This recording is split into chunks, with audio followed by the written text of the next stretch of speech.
வணக்கம் நண்பர்களே. இந்துக்கள் விழித்திருமலை வணக்கம்.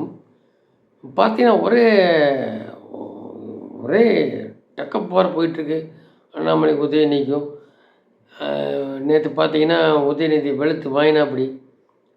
11:30 மணிக்கு எந்திரிக்கிற சூரியன் உதிக்கும்போது, ஒரு கத்துக்குட்டி நீ 3:30 மணிக்கு எந்திரிக்கிற மோடி உலகத் தலைவரை பார்த்து சொல்றியா? சொல்லி பாடுறான்ற மாதிரிலாம் பேசி விட்டார் கரூரில். அப்போது இது இன்றைக்கி கூடிய சேலத்தில் பாருங்கள், உடனே உதயநிதி அண்ணா செலவா அப்படின்னு சொல்லி ஏதோ சொன்னதாக. பொதுவாக சொல்கிற இடத்த குறிப்பிட்டு சொல்லு அப்படின்றாரு அண்ணாமலை. இடத்த குறிப்பிட்டு சொல்லு அப்படிங்கிறாரு. இன்னொரு தடவை மோடி சொன்னீங்கன்னா பால்டைல் பாபுன்னு வீட்டு முன்னாடி ஒட்டி விட்ருவேன் அப்படின்னு சொன்னார், குறிப்பிட்டுருணும். இப்போ அவர் இந்த மாத கடைசியில் அமித்ஷா வர்றாரு. கோவை ப்ளஸ் ஈஷா ஏதோ இதுக்கு அந்த சிவராத்திரி. அதுக்கு முன்னாடி இவர் ஊபி அந்த மகா கும்பம் நடக்குது இல்லையா, அதுக்கு 2-3 டேஸ் போகிறாரு அண்ணாமலை. அப்போ அதான் சொல்லியிருந்தார் இன்றைக்கி உதயநிதி, இது இடத்த குறிப்பிட்டு சொல்லு அப்படின்னு சொல்லி அப்படிங்க. இவங்க திருப்பி இந்த இந்தி மொழி திணிக்கிறாங்க. அதெல்லாம் இல்லை.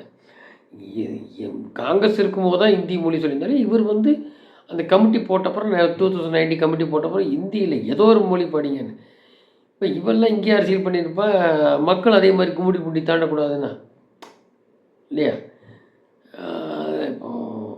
ஐடியில் வேலை பார்க்குற நேரத்தில் பண்ணுறாங்கன்னா இங்கிலீஷில் பேசுவோம். வெளியில் போகும்போது கொஞ்சம் ஈஸியாக இருக்கும், ஏதோ ஒரு மொழி இருந்தால். இல்லை அதர் ஸ்டேட்டில் எங்கேயாவது போயிருந்தால் அதுக்கு ஒரு ரிட்டன் லாங்குவேஜ் ரிட்டனிங் தெரிஞ்சுக்கிறது. எல்லா இடத்துலையும் 3 மொழி இருக்குது. இங்கே 3 என்ன, எத்தனை வேணால் விருப்பப்பட்டால் கற்றுக்கலாம், யார் வேணாலும். யாருக்கும் ஒன்றும் திணிக்கிறது இல்லை. இப்போ அதை சொல்லி பார்த்தா அதை பிடிச்சிட்டு இருக்கான் பழைய பல்லவி. அவ்வளோதான் வழியாக படிக்கக்கூடாது ஒன்றும் இல்லை. அப்படி பார்த்தா இன்றைக்கி ஒரு தரவு சொல்கிறாரு, இத்தனை 50 லட்சம் மாணவருக்கு மேலே அரசு பள்ளி இருக்கும், படிக்கக்கூடாது. நீ பள்ளிக்கூடம் நடத்தலாம் காசுக்கு வேண்டி. இது விஜய் உட்பட திரும்ப அவ்வளோ கூட வச்சுருக்கான்னு சொல்கிறார். ப்ளூ ஸ்டார் பள்ளி இன்றைக்கி சொல்லியிருக்கேன் அப்படி. நான் கூட அவர் சரின்னு நினச்சேன், அவருமே அப்படித்தான் இருக்காரு. ஸோ எல்லா கையிலும் ஏதோ இது இருக்குது, ஒரு இதாக தலைவராக இருக்கார். அதில் எல்லாத்தையும் பள்ளி சிபிஎஸ்சி இருக்குது, இங்கேயே காசு வருது. அது இங்கேருந்து எடுத்த பணத்தை போட்டால் தான் அரசியல் பணம் தான். அப்போ எல்லாம் வச்சுட்டு பையனா மெட்ரிகுலேஷன் பள்ளி இருக்குது, பெரிய லெவல் எல்லாம் இதையும் சொல்லுது. அப்போ அந்த பாதி பேர் படிக்கிறான்.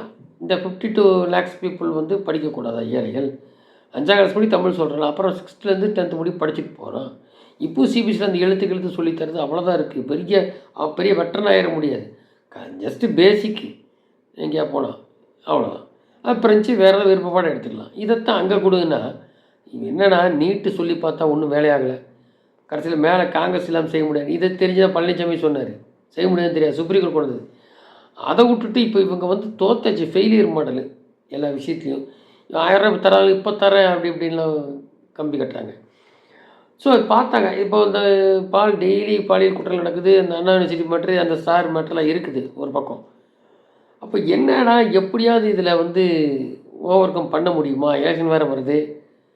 அப்படிங்கும்போது அவன் மடமாற்றத்துக்கோசரம் இந்த மாதிரி அவங்க பிஎம் ஸ்ரீ பள்ளி கொண்டு தான் அதில் பல விதமான பெனிஃபிட் இருக்கும். அந்த பள்ளியில் நவோதயா பள்ளியில் ஏழைகளும் சும்மாவே படிக்கலாம், கல்வி தரமாக இருக்கும். அது கொண்டு தான் மோடிக்கு வந்துடும்ல. இவங்க ஸ்டிக்கர் ஓட்ட வழி இருக்காதுல்ல, நல்லதானே ஆகாது இல்லைங்க. நீ சாராயம் மித்து இதுக்கு தானே இங்கே. அப்போது பையன் அந்த ஸ்டிக்கர் கோந்து ஓட்டுற பையனாகவே இருக்கணும், அரசு பள்ளி பையன். அதான் என்ன சொல்கிறேன். அப்போ இவங்களுக்கு என்னென்னா, அந்த மாதிரி கொண்டு வர வேண்டாம், அந்த மாதிரி இல்லை. இது காலங்காலமாக திராவிடங்கள் அப்படித்தானே. அப்போ 2 திராவிடம் இருந்தாலும் உங்களுக்கு இப்படித்தான் இருக்க போகுது, மாற்றமே இருக்க போகுது. மாற்றம் வேணும்னா மாறணும், அப்போ தான் எல்லாம் சரியாக நடக்கும். அதுதான் இங்கே விஷயம். அப்போ இந்த ஹிந்தியில் ஏதோ ஒன்று படிச்சுட்டு போகிறான், காலப்போக்கில் ஹிந்தியும் படிப்பான். ஆனால் இவன் வீட்டில் ஹிந்தி தெரியும், படிக்கிற பள்ளிக்கூடத்தில் ஹிந்தி வச்சுப்பா, எல்லாம் பண்ணிப்பா, காசுக்கு வேண்டி விஜய்கிட்ட கூட இருக்குன்றாங்க. வித்யா ஆரம்ப பள்ளி ஏதோ அந்த மாதிரிலாம் வித்யாரம்பம்னு. ஸோ அதான் எல்லாருக்கும் எல்லாம் இருக்குது. அது அரசியல் படமோ சினிமா படமோ சிபிஎஸ்சினா ஹிந்தி இருக்கும் வருவாங்க. ஆனால் ஏன் அடுத்து கவர்மெண்ட் பள்ளியில் இல்லை? 67 வந்த அப்புறம் தான் அது கூட எச்சராஜா சொல்லி தர்றேன். அதுதான் இப்போ வழி இருக்குது, நம்ம கற்றுக்கலாம். ஆனால் அந்த பசங்க படிக்கும்போது ஏழைகளுக்கு அதில் படித்தா ஸ்கூலில் சொல்லி தந்து தானே இதாக இருக்கும். அது எந்த மொழியாக இருந்தால் அதுக்கு டீச்சர் போட்டு பண்ணி தருவேன். கவர்மெண்ட் பண்ண முடியாதா? தாராளமாக பண்ணணும். ஸோ அதான் இப்போ இதெல்லாம் வந்து போய் இப்போ இதை நரேட் பண்ணலான்னு பார்க்குறேன். இந்தி வேண்டாம், எங்களுக்கு பணம் தரல, நீ அந்த புதிய கல்விக் கொள்கையில் இருந்தால் பலவித பெனிஃபிட் இருக்குது, அதை எடுத்துட்டா இது தரேங்கிறாங்க. இது சப்ஜெக்ட் மட்டும்தான். அவன் மொத்தமாக பணம் தராத மாதிரி இந்தியா ஏதோ ஒன்று கலப்போம். ஸோ இதெல்லாம் வந்து சமைக்கிறேன்னா அவன் ஏறி அடிக்க சொல்லிட்டாங்க மேலேருந்து.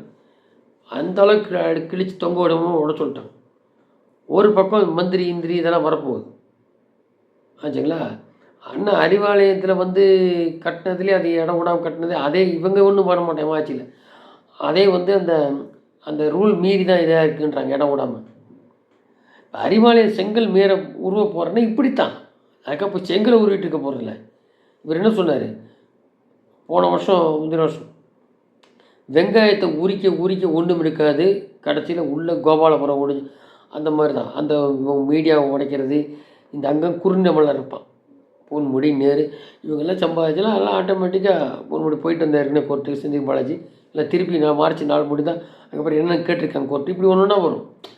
இப்படி பூரா எல்லாத்தையும் விளக்க ஏற்கனவே ஸ்டாலினுக்கு இருக்குது, இவரெல்லாம் கேஸ் இருக்குது. அந்த அந்த நிறுவனம் ஒன்று ஃபாரினில் இது பண்ணதுக்கு அவர் மேலே பழைய மெட்ரோ இருக்குது துணை அமைச்சர் இருக்கும்போது. அப்போ இது எந்த அளவுக்கு சிக்க வைக்கிறாங்க. இப்போ 2G இப்போ எடுத்துட்டாங்க, மறுபடியும் விசாரிக்க போகிறாங்க டெய்லி. அதுதான் இப்போ எங்கே கொண்டு போய் முட்டிச்சந்தை, அதுவும் இல்லாமல் அதிகாரிகள் ஒரு பக்கம் முட்டிச்சந்தை நிறுத்த போகிறாங்க. ஸோ அதான் கொண்டு போய் அப்படி நிறுத்திடுவாங்க முட்டிச்சந்தையில். அதுதான் இவர் சொன்னது, கோபாலம் உள்ள ஒழிஞ்சிருக்கு, அழகாக தூக்கணும். அதுக்கு தான் இப்போவே ஆட்டத்தை ஆரம்பிச்சிட்டாரு. அதுக்கு ஃபஸ்ட்டு காயின் அண்ட் கார்னர் பண்ணுறது உதயநிதி தான். அப்புறம் ஒன்றும் தெரியாது, தற்கொலைய எப்படி எவ்வளோ அடிக்கலாம். இப்போ அவர் அன்னைக்கூடி சொல்கிறாரு, நாங்கள் 2500 ஹையஸ்ட் கொடுக்க போகிறோம், டெல்லியில் இன்றைக்கி ஆட்சிக்கு வந்துட்டாங்க, அந்த அம்மா வந்துட்டாங்க.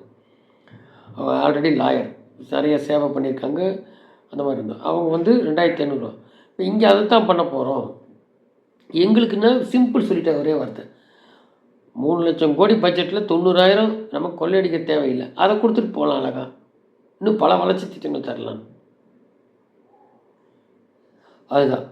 அப்போது முதல் கொள்ளையடிக்காமல் கரெக்டாக பண்ணாலே இந்த 10 லட்சம் கோடியை ஓரளவு மீட்டு கொண்டுற முடியும் கம்மியாக. லாங் டேர்ம் தான், கடன் வாங்காமல் கொண்டு வரணும். அப்போ இங்கே வந்து சென்ட்ரலில் என்ன கவர்மெண்ட்டோ அது இங்கே இருந்தால் தான் மக்கள் சரி வரும். இல்லைன்னா இப்போ பாருங்கள், கெஜ்ரிவால் இருந்து பிரச்சனை பண்ணிட்டே இருந்தார், ஊழல், இப்போ வந்துட்டாங்க, அந்த அம்மா ட்விட்டும் போட்டாங்க.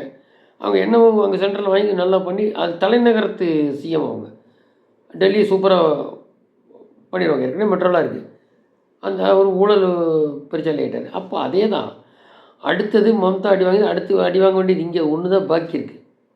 இந்தி கூட்டெல்லாம் முடிஞ்சு போயாச்சு, அடுத்த அடி இங்கே தான் வரும். அதுதான் ஆரம்பிக்கிறது. போக போக பல வானவெடிக்கல் இருக்கும். நன்றி, ஜெய்.